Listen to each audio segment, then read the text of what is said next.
Speaking about that, though, people are probably wondering, like, what did the schedule look like? Like, training and... Well, this past camp, Yeah.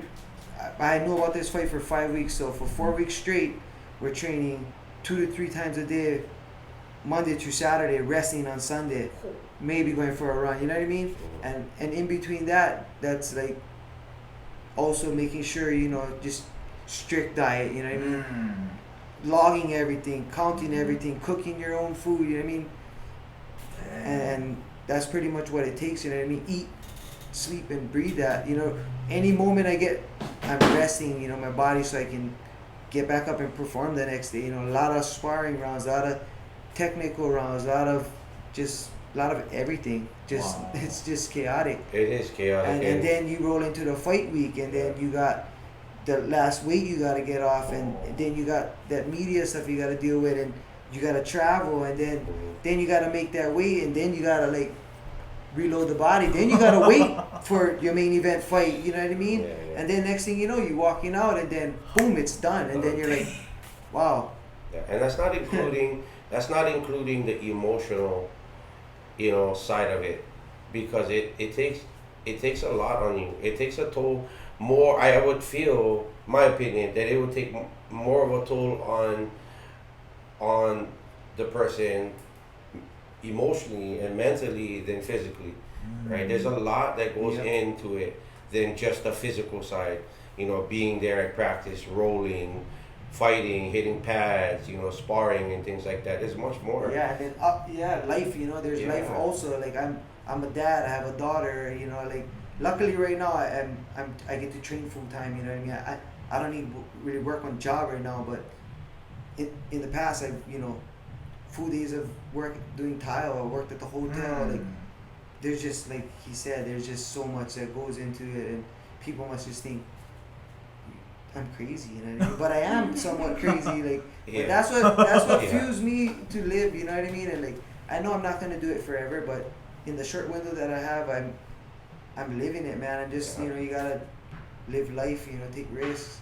Sometimes it's not the way you want it to go, and yeah, you do get down and it sucks, man. But you gotta pick yourself back up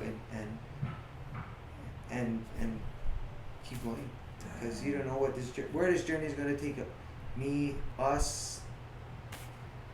Just gotta be that open book to just keep writing, keep going. Exactly.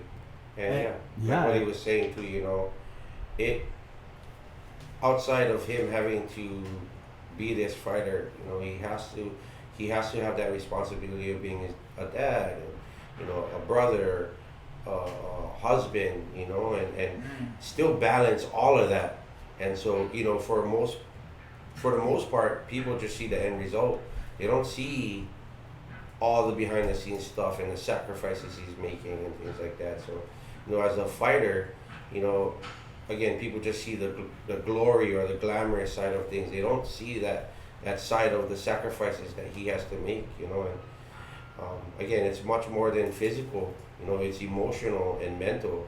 You know, like he was talking about that week of the fight, you know, he's malnourished, he's cutting weight, you know, was this 20 pounds that this last one, you know, and then still having to trying to focus on the game plan, trying to focus on, you know, fighting this person, trying to emotionally check himself so he doesn't get too down on himself or too concerned or worried, you know. He has to stay confident, and there's so much involved there, you know, so much mayhem, and he still has to be that professional.